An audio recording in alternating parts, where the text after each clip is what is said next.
Toby Johnson Kottayam നിന്ന് ചേരും. ചാണ്ടി ഉമ്മനുമായി ഇന്ന് സംസാരിച്ച ടോബിയായിരുന്നു. ടോബി, എന്തൊക്കെയാണ് ചാണ്ടി ഉമ്മൻ്റെ വിഷമം മാറ്റാൻ ആരും ഇടപെട്ടില്ല എന്നാണോ നമ്മൾ മനസ്സിലാക്കേണ്ടത്? അദ്ദേഹം അത് പ്രതീക്ഷിക്കുന്നതായി തോന്നിയോ?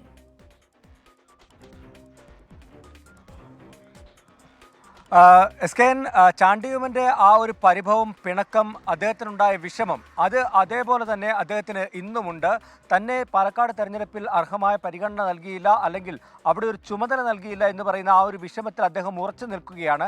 അദ്ദേഹം ഇന്നലെ പറഞ്ഞതിൽ നിന്നും ഒരല്പം അദ്ദേഹത്തിൻ്റെ നിലപാട് മാറ്റിയിരിക്കുന്നത്. ഇന്നലെ അത് വലിയ ചർച്ചയാവുകയും പ്രതിപക്ഷ നേതാവിനെതിരെയുള്ള ഒരു ആയുധമായി തന്നെ അത് മാറുകയും ചെയ്തിരുന്നു. അതുകൊണ്ട് തന്നെ താൻ പറഞ്ഞത് ഒരു നേതാവിനെതിരെയല്ല, പാർട്ടിക്കെതിരെയല്ല, തനിക്കുണ്ടായ വിഷമം മാത്രമാണെന്ന് ചാണ്ടി ഉമ്മൻ അതിനെ ചുരുക്കുന്നുണ്ട്. എന്നിരുന്നാലും ചാണ്ടി ഉമ്മൻ മുന്നോട്ട് വെച്ച ആ ഒരു പ്രശ്നം അത് കോൺഗ്രസിനുള്ളിലെ വലിയ പൊട്ടിത്തെറികളുടെ സൂചനകൾ തന്നെയാണ്.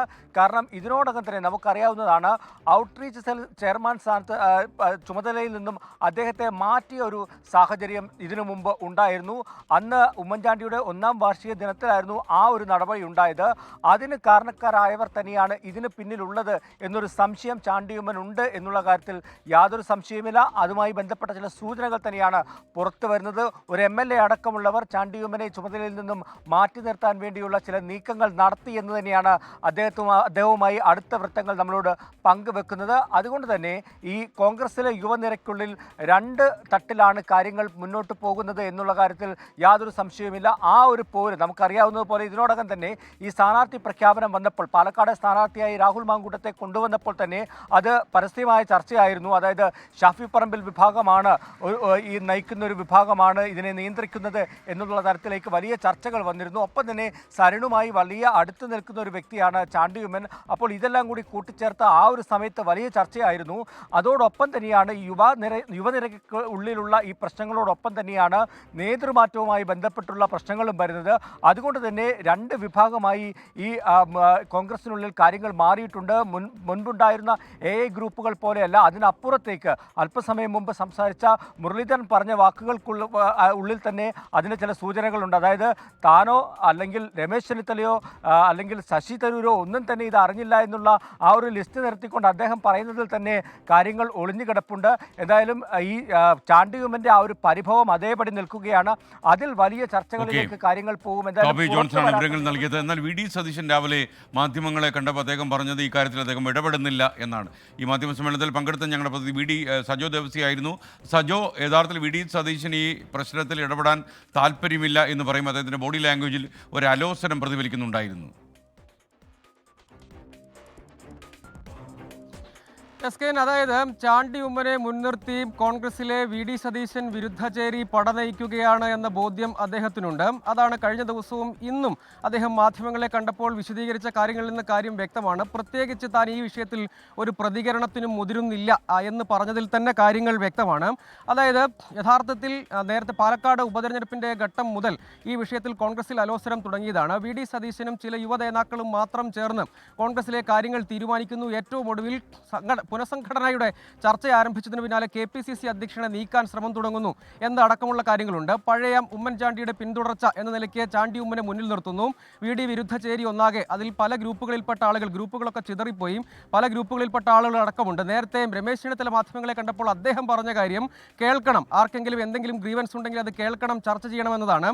അങ്ങനെ രമേശ് ചെന്നിത്തല അടക്കം K മുരളീധരൻ അടക്കം പല നേതാക്കളും അവരുടെ അതൃപ്തിയൊക്കെയുണ്ട്. അതുകൊണ്ട് ഈ വിഷയത്തിൽ ചർച്ചയിലൂടെ സമവായത്തിലേക്ക് പോകണമെന്ന് അവർ പറയുമ്പോൾ വി ഡി സതീശൻ പക്ഷേ ആ നിലയ്ക്ക് പ്രത്യേകിച്ച് ഒരു മറുപടിയുമില്ല, ആരോപണങ്ങൾക്ക് അടിസ്ഥാനമില്ല, ഒരു ടീം വർക്കായാണ് നടന്നത്, കോൺഗ്രസിൽ നേതൃമാറ്റ ചർച്ച നടന്നിട്ടില്ല എന്ന് അദ്ദേഹം പറയുമ്പോഴും KPCC അധ്യക്ഷനെയും കൂടി നീക്കാനുള്ള ശ്രമം, അതിന് ഉയർന്നു വന്ന പേരുകളുടെ കാര്യത്തിലുമൊക്കെ തർക്കം മറ്റ് നേതാക്കളെ സംബന്ധിച്ചിടത്തോളം ഉണ്ട്. അതുകൊണ്ട് ഇപ്പോൾ അവരെല്ലാവരും ചേർന്ന് K സുധാകരനെ പിന്തുണയ്ക്കുന്നൊരു രാഷ്ട്രീയ സാഹചര്യം രൂപപ്പെടുകയും ചെയ്തിട്ടുണ്ട്.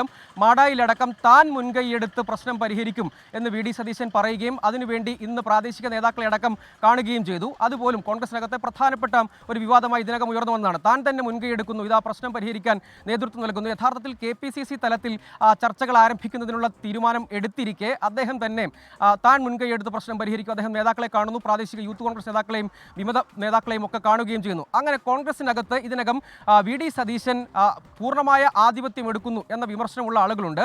അവർ ചാണ്ടി ഉമ്മനെ മുൻനിർത്തി ഈ വിഷയത്തിൽ പട നയിക്കാൻ ഒരുങ്ങുന്ന തിരിച്ചറിവിൻ്റെ കൂടി അടിസ്ഥാനത്തിലാണ് അതിനെ ശക്തമായി തന്നെ എതിർക്കുക. ആ അലോസരമാണ് അദ്ദേഹത്തിൻ്റെ വാക്കുകളിൽ തുടർച്ചയായി പ്രകടമാകുന്നത്. SK.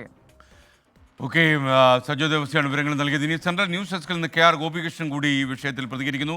ഗോപികൃഷ്ണൻ, ശരിക്കും ഈ കോൺഗ്രസിൽ നടക്കുന്ന പടലപിണക്കത്തിൻ്റെ പ്രതിഫലനമായിട്ടാണ് ചാണ്ടി ഉമ്മൻ്റെ ഈ പ്രതികരണത്തെ പലരും കാണുന്നത്. ഇതിൻ്റെ കൂടുതൽ വിശദാംശങ്ങൾ എന്തൊക്കെയാണ്? SKN എല്ലാ കാലത്തും കോൺഗ്രസിനകത്ത് ഗ്രൂപ്പുകളെ നിയന്ത്രിക്കുന്ന നേതാക്കളും ഉണ്ടായിരുന്നു. ആ ചരിത്രം വീണ്ടും ആവർത്തിക്കപ്പെടുന്നു എന്ന് വേണം നിലവിലെ സാഹചര്യങ്ങൾ പരിശോധിക്കുമ്പോൾ നമ്മൾ മനസ്സിലാക്കാൻ. അതിൻ്റെ ഒരു പുതിയ പതിപ്പാണ് ഇപ്പോൾ ചാണ്ടി ഉമ്മൻ്റെ പരസ്യമായ പ്രതികരണത്തിലൂടെ പുറത്തു വന്നിരിക്കുന്നത്. ചാണ്ടി ഉമ്മൻ ലക്ഷ്യം വെക്കുന്നത് VD സതീശനെയാണ് എന്ന് ചാണ്ടി ഉമ്മൻ്റെ പ്രതികരണത്തിൽ നിന്ന് വ്യക്തമാണ്. കാരണം ഈ ഉപതെരഞ്ഞെടുപ്പിൻ്റെ പ്രചാരണ ചുമതല ഉണ്ടായിരുന്നത് VD സതീശനെയാണ്. ഈ ഉപതെരഞ്ഞെടുപ്പിൻ്റെ പ്രചാരണ ഘട്ടത്തിൽ ഒരിടത്തും തന്നെ തൊടിയിപ്പിച്ചില്ല എന്ന് മാത്രമല്ല, തെരഞ്ഞെടുപ്പ് യോഗത്തിൽ നിന്ന് ഇറക്കി വിടുകയും ചെയ്തു എന്നത് VD സതീശനെതിരായിട്ടുള്ള ഗുരുതരമായ ഒരു കുറ്റാരോപണം എന്ന നിലയിൽ തന്നെയാണ് ചാണ്ടി ഉമ്മന്റെ ഇന്നലത്തെ പ്രതികരണത്തിൽ പുറത്തു വന്നിരിക്കുന്നത്. അതിൽ K സുധാകരനെ പഴിക്കേണ്ടതില്ല എന്നുകൂടി പറയുന്നതോടെ ചാണ്ടി ഉമ്മൻ ലക്ഷ്യം വെക്കുന്നത് VD സതീശനെയാണ് എന്നത് വ്യക്തമാവുകയുമാണ്. ഇവിടെ കൃത്യമായും K സുധാകരൻ VD സതീശൻ പക്ഷം എന്ന നിലയിൽ രണ്ട് ഗ്രൂപ്പുകൾ രൂപപ്പെട്ടിരിക്കുന്നു. നേരത്തെ PV അൻവറുമായുള്ള തെരഞ്ഞെടുപ്പ് ചർച്ചകൾ സംബന്ധിച്ച കാര്യങ്ങളിലും ഈ വിയോജിപ്പും ഭിന്നാഭിപ്രായമൊക്കെ പുറത്തു വന്നതാണ്. ഇങ്ങനെ കോൺഗ്രസിന്റെ നയപരമായ കാര്യങ്ങളിൽ വിജയം അവകാശപ്പെടുന്ന കാര്യങ്ങളിൽ അതാദ്യം മാധ്യമങ്ങളെ അറിയിക്കുന്ന കാര്യത്തിൽ ഇതിലൊക്കെ ഇരുവരും രണ്ട് തട്ടിലായിരുന്നു, രണ്ട് പക്ഷത്ത് നിന്നുകൊണ്ടാണ് അവർ പ്രവർത്തിച്ചത് എന്നത് പല സന്ദർഭങ്ങളിൽ നമ്മുടെ മുന്നിൽ വ്യക്തമായതാണ്. ഇപ്പോൾ കോൺഗ്രസിനെ അലട്ടുന്ന പ്രധാനപ്പെട്ട പ്രശ്നം പുനഃസംഘടന ഉണ്ടാകുമോ, അങ്ങനെ പുനഃസംഘടനയിൽ K സുധാകരന്റെ സ്ഥാനം തെറിക്കുമോ എന്നുള്ളതാണ്. പുനഃസംഘടനാ വിഷയത്തിൽ നിലവിൽ ഇപ്പോൾ രണ്ട് കക്ഷികൾ രണ്ട് ഗ്രൂപ്പുകളായി മാറിയിരിക്കുന്നു. അവിടെ K സുധാകരന്റെ പക്ഷത്ത് K മുരളീധരനും രമേശ് ചെന്നിത്തലയും ശശി തരൂരും അടക്കമുള്ളവരുണ്ട്. അതുകൊണ്ടാണ് K മുരളീധരന്റെ ഇപ്പോഴത്തെ പരാമർശത്തിൽ അദ്ദേഹം പറഞ്ഞത് പുനഃസംഘടനയുമായി ബന്ധപ്പെട്ട കാര്യത്തിൽ കോൺഗ്രസിന്റെ കേന്ദ്ര നേതൃത്വം ഒരു തീരുമാനവും എടുത്തിട്ടില്ല, ഹൈക്കമാൻഡ് ഈ കാര്യങ്ങൾ എവിടെയും പറഞ്ഞിട്ടില്ല, എന്നിട്ടും പുനഃസംഘടന ഉണ്ടാകുന്നു, നേതൃമാറ്റം സംഭവിക്കാൻ പോകുന്നു എന്നൊക്കെ ആരോ വ്യാജ പ്രചാരണങ്ങൾ നടത്തുകയാണ്. കോൺഗ്രസിന്റെ പ്രവർത്തക സമിതി അംഗമായ ശശി തരൂരിനോ രമേശ് ചെന്നിത്തലയ്ക്കോ പോലും പുനഃസംഘടനയെ സംബന്ധിച്ച് ഒരു കാര്യങ്ങളും അറിയില്ല എന്നാണ്. ഇവിടെ വ്യക്തതയോടുകൂടി K മുരളീധരൻ പറയാൻ ഉദ്ദേശിക്കുന്നത് K സുധാകരനെ നിലവിൽ മാറ്റേണ്ട സാഹചര്യം ഇല്ല എന്ന് തന്നെയാണ്. അതേസമയം തന്നെ VD സതീശന്റെ ഭാഗത്ത് ഒരു കൂട്ടം നേതാക്കളുണ്ട്. പ്രധാനമായും ഉമ്മൻചാണ്ടിയുടെ മരണശേഷം ആ ഗ്രൂപ്പിനെ നയിക്കാൻ അല്ലെങ്കിൽ ആ വിഭാഗത്തിൽപ്പെട്ട ആളുകളെ വേണ്ട രീതിയിൽ പരിഗണിക്കുന്നില്ല എന്നൊക്കെയുള്ള ഒരു ആക്ഷേപം ഒരു ഘട്ടത്തിൽ ഉണ്ടായിരുന്നു. ചാണ്ടി ഉമ്മൻ തഴയപ്പെട്ടു എന്ന് ചാണ്ടി ഉമ്മൻ പറയുമ്പോൾ രണ്ടാം നിര നേതാക്കളായി ഉയർത്തിക്കൊണ്ടുവരാൻ ഷാഫി പറമ്പിലിനോട് കൂടെ നിൽക്കുന്നവരെയും ഒപ്പം നിർത്തിക്കൊണ്ട് VD സതീശൻ മറ്റൊരു കളി കോൺഗ്രസിൽ കളിക്കുന്നു.